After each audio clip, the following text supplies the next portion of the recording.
এরকম করে বাঘটা ওই রে বাঘটা এরকম করে বাবা ভয় পায়। আমাদের কোনো অসুবিধা নেই, ছেলে ভীষণই অ্যাক্টিভ আমাদের।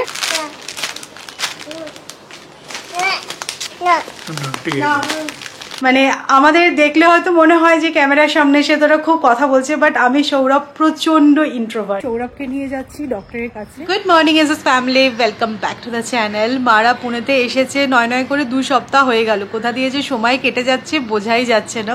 আর আমি লাস্ট 2 দিন কিছু শ্যুট করিনি, মানে একটুখানি ফ্যামিলির সাথে টাইম স্পেন্ড করেছি। কখনো কখনো ব্রেক নেওয়াও দরকার, তাহলে দেখবে কাজ করার এনার্জি আরও বেড়ে যায়। তো কালকে আমার মার বার্থডে ছিল, তো ছোটোখাটোভাবে বাড়িতে সেলিব্রেট করলাম। বিকেলবেলা একটুখানি কেক কাটিং হলো, তো কালকের দিনটা খুব ভালোভাবেই কেটেছে। তো মারা 17তেই ফিরে যাবে, আর কয়েকটা দিনই মাত্র, তারপরে তো মায়ের পায়ের অপারেশন তোমাদেরকে বলেইছি। তো কালকে সেটা নিয়ে আলোচনা হচ্ছিলো যে এরপরে মার আর এই ইয়ারে তো আসতে পারবে না, কারণ একটা অপারেশনের পরে না মিনিমাম 6 মান্থস মানে লাগেই, তারপরে গিয়ে একদম নর্মালাইজ হয়, বাট 6 মাস লাগে, যেহেতু আমাদের আগের এক্সপিরিয়েন্স আছে সেই হিসেবে বলছি। তো এবছর মারা আর আসতে পারবে না। হ্যাঁ, আমরা তো কলকাতা যাবই। ঘরের এই 2টো বড় ইনডোর প্ল্যান্টস দেখো ব্যালকনিতে এনে ভালো করে ধুলাম। পাতার ওপরে যদি ধুলো পড়ে যায় না, দেখতে একদম ভালো লাগে না। তো এইটা তো ঠিকই আছে, বাট এর পাতাটা ভালো করে ওয়াশ করা সত্ত্বেও দেখো কিরকম সাদা সাদা লাগছে না। তোরা না কিছু একটা স্প্রে করে, সেটা কিছুতেই যাচ্ছে না, এই ব্যাপার। তবে 15 দিন হয়ে গেল গাছগুলো এনেছি, একটা কনফিডেন্স আছে। তোজো কিন্তু এগুলো মোটেই ধরছে না, তাহলে আরও কিছু ইনডোর প্লান্টস এবার আনা যাবে। এখানে এখন বালিশ দিয়ে স্লিপ চলা চলছে।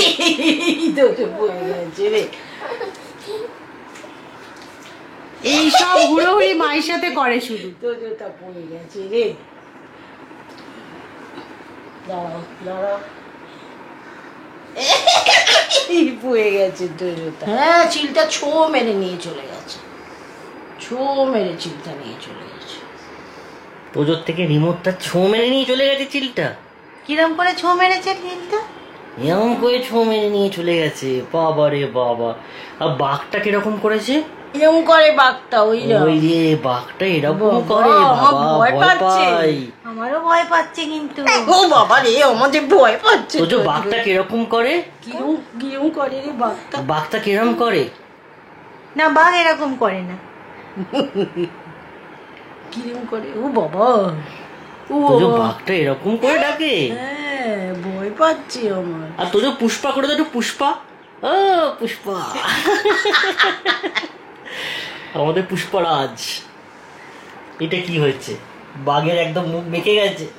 বাঘ, বাবা আমার ভয় পাচ্ছে তোজো, প্রচন্ড ভয় পাচ্ছে আমার, সত্যি বলছি। পরপর আমাদের বেশ জন্মদিনের মরশুম চললো। প্রথমে অর্ণবের জন্মদিন দিয়ে শুরু হলো, তারপরে মামুনির ছিল, কালকে আমার মায়ের জন্মদিন ছিল।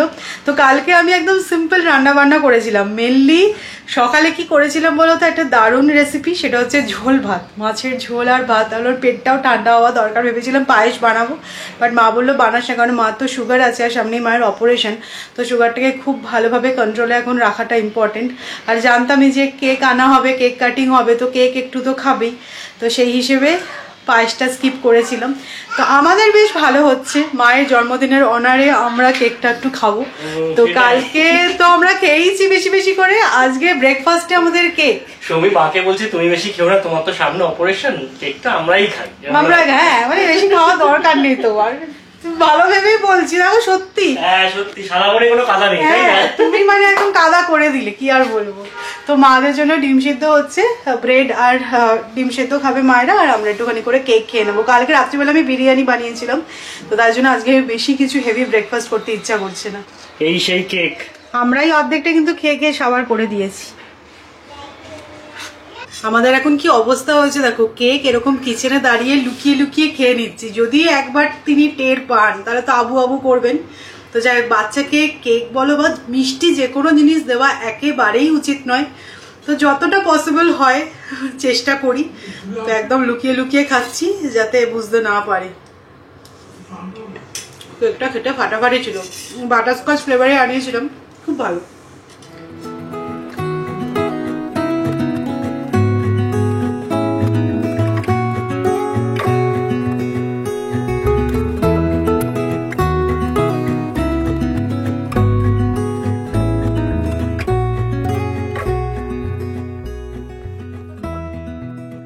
এখন মায়েরা আছে বলে তোজো রেখে বেশ আমরা হুশ করে বেরিয়ে পড়ছি।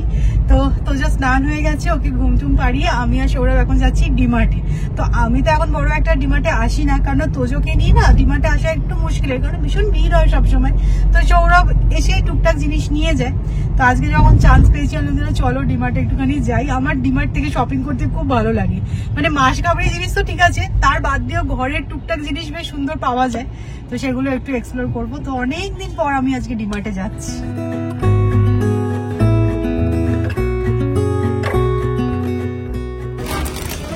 ভাবছি র্যামেন ট্রাই করবো। খুব ঝাল হয় এগুলো, কিন্তু কোরিয়ান র্যামেন পুরো আগুনের ছবি দেওয়া আছে। আর দেখো এই স্কুইড গেমের ক্যারেক্টারটাও দেওয়া আছে, এটা নরেরও আছে গো, দেখো কোরিয়ান র্যামেন্স। কোনটা নেবো? না না, অথেন্টিকটা না, এটা অথেন্টিক লাগছে। দুটো ফ্লেভারের নিবো। ফাইনালি এটা নেওয়া হলো। আমাদের কার্ট মোটামুটি কিন্তু ভরে গেছে। এই করাচি বেকারির বিস্কিটটা দেখলাম অফার চলছে, তো একটা নিয়ে নিয়েছি। 170 টাকাটা 118 টাকায় দিচ্ছে, 52 টাকা অফ। আমরা যদিও স্যাটারডে সানডে পার করে আসলাম, তাও মাসের শুরু তো ভালো ভিড়। আমার মনে হচ্ছে এইটাতে বেশি অফ দিচ্ছে। হ্যাঁ, 750 ml 137, 62 রুপিস অফ। এই তুমি কার্ডটায় রাখছো? মা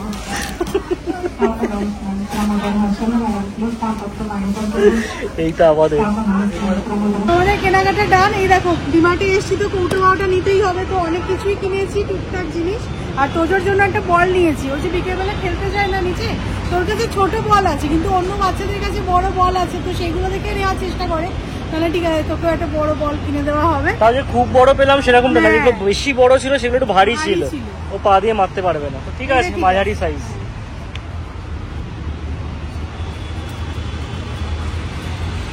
আমাদের কোনো অসুবিধা নেই, ছেলে ভীষণই অ্যাক্টিভ আমাদের।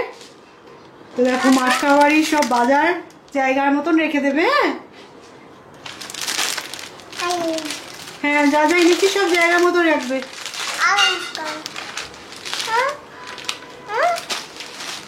সেগুলো আমার বাবাকে পাস করা হচ্ছে,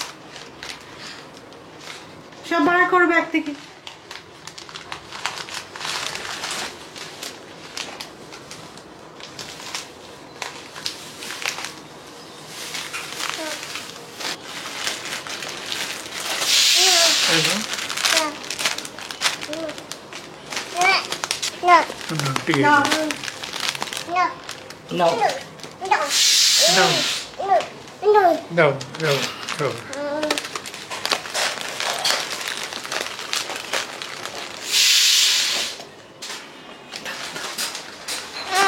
আচ্ছা, আমাকে দেবে না, আমাকে দেবে না।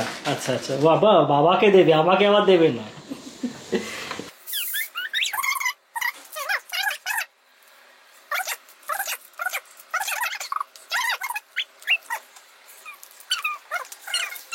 ফিরে এসে আর কোনো কথা নয়, টুকটাক রান্না কিছু বাকি ছিল সেগুলো করছি, কিন্তু আজকে পুরোটাই জোড়াতালি। কালকে চিকেন বানিয়েছিলাম বিরিয়ানির জন্য, তো সেখান থেকেই দেখো 4 পিস আলু রেখে দিয়েছি। ডিমটাকে জাস্ট সেদ্ধ করে একটু ভেজে নিয়ে ওই কাইটার মধ্যে দিয়ে ফুটিয়ে দিচ্ছি। মানে এটা যে কি হচ্ছে ভগবানই জানে। এটা একটা বিরিয়ানি ফ্লেভার ডিম কষা। হ্যাঁ, এরকম। কালকে অ্যাকচুয়ালি আলুগুলো বেশি হয়ে গেছে, সমী পার হেড 2টো করে আলু দিয়েছিল, কেউ খাবে না বললো, তো আমি আর বিরিয়ানিতে দিইনি, রেখে দিয়েছিলাম। তো ওই কাইটা দিয়ে একটু ফুটিয়ে দিলাম ডিমগুলো, এটা হয়ে গেল। আর বাবার জন্য এখানে একটুখানি মাছের ঝোল বানিয়ে দিলাম। কালকে একটুখানি হেভি খাওয়া হয়েছে বলে আজকে একদম লাইটের উপর। টাটা লাইট খাওয়া দাও। লাইট কোথায় তো? লাইট লাইট লাইটটা খুব ভালো চিনেছে। আজকে দেখলাম লালটা খুব সুন্দর বলছে, মা কি একটা লাল উল বললো। বলো লাল বলবে না? আচ্ছা ঠিক আছে। হ্যাঁ, লাল পাপা। আমাদের কথা শুনে শুনে টুকটাক টুকটাক রিপিট করছি। আজকে আমাদের লাঞ্চ ফিরতে ফিরতে অনেকটা লেট হয়ে গেল, বেজে গেছে প্রায় 3:30, 10 মিনিট হলো খেয়ে দিয়ে উঠেছি। তো মা বাবার আগেই খাওয়া হয়ে গেছিলো, তো মা আর বাবা এখন রেস্ট নিচ্ছে। আর দেখো আমি ডিমার্ট থেকে এই কন্টেনারের সেটটা এনেছি।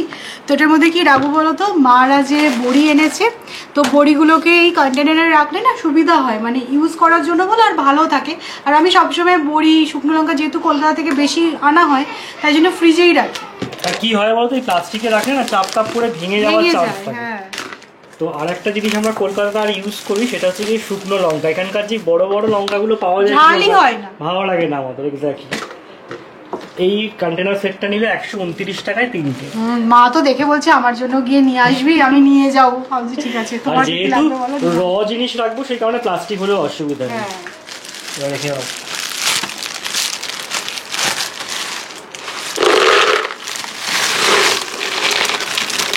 আজকে আমার ছেলের আবার বার্থডে পার্টির ইনভিটেশন আছে, শুধু ছেলের নয়, ছেলের মাকেও ইনভাইট করেছে। তো তাই জন্যই এখন আমি গিফট র্যাপ করতে বসেছি।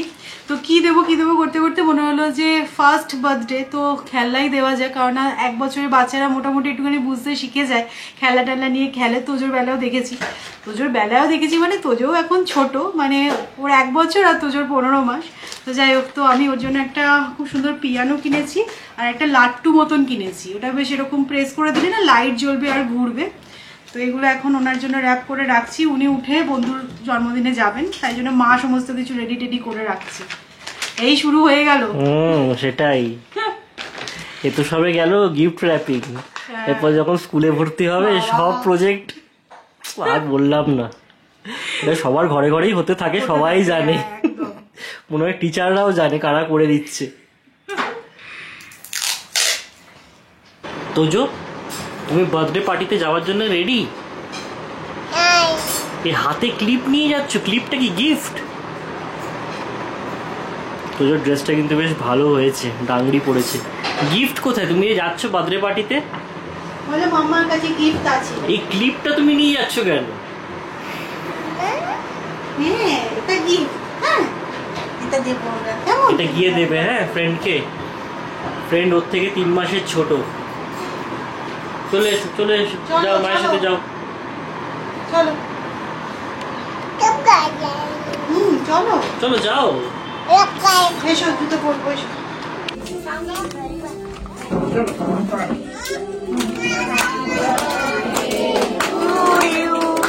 সো আমরা এই জাস্ট বাড়ি ফিরলাম। আমাদের সোসাইটির পুরো বাচ্চা পার্টি এসেছিল, মানে ক্যাচর ব্যাচর, বেশ মজা হলো।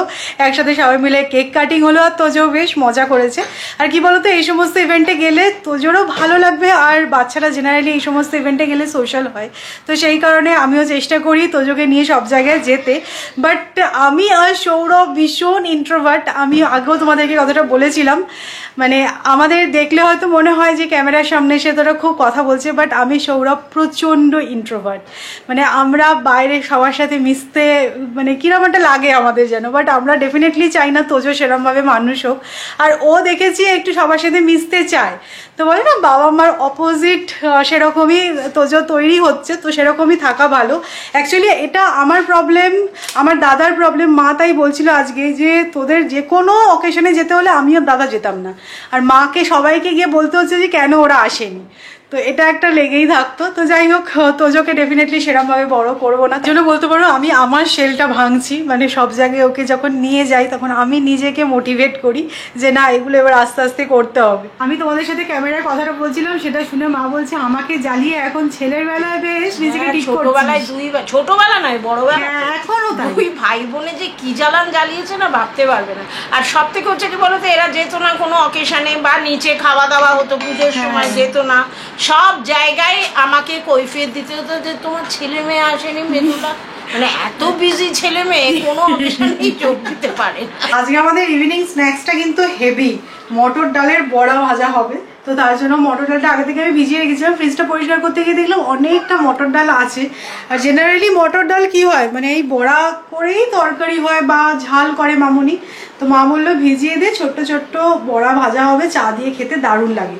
তো প্রচুর এখানে কাঁচা লঙ্কা কুচনো দেওয়া হয়েছে, একদম ঝাল ঝাল করে বানাচ্ছি। আর ছোট্ট ছোট্ট সাইজের করবো। আমি জানি না মানে গড়িয়াহাট বা দেখবে শ্যামবাজারেও দেখেছি এরকম ঠেলা করে নিয়ে বসে না, ওগুলো মটর ডালের বড়া বানায় নাকি কি জানায়, কি ভালো লাগে, ব্যাপক খেতে লাগে, ভালো লাগে, আমি তো গেলেই খাই। আগে 5 টাকা করে পাওয়া যেত, এবার তো গিয়ে দেখলাম 10 টাকা 20 টাকার হয়ে গেছে ঠোঁয়া। বাট সত্যি দারুণ লাগে, দারুণ লাগে ওগুলো। জানি খাওয়া খুব একটা ভালো নয়, বাট ঠিক আছে চলে। বাড়িতে বানিয়ে দিলে তো কোনো কথাই নয়, ভালো তেল।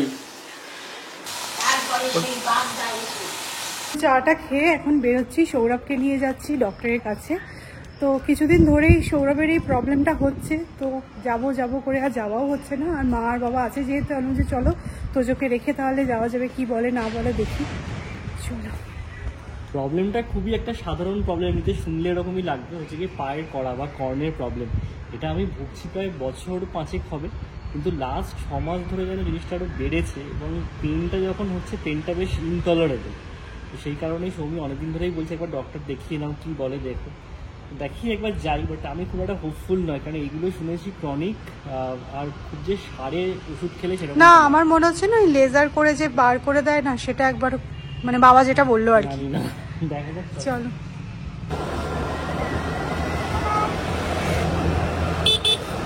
তোমাদের ডক্টর দেখানো হয়ে গেল, আমরা এসেছিলাম একজন ডার্মাটোলজিস্টের কাছে, ভিভা লাক্স বলে একটা ক্লিনিক আছে, তিনটে ছয় দেখা আমাদের বাড়ির কাছে।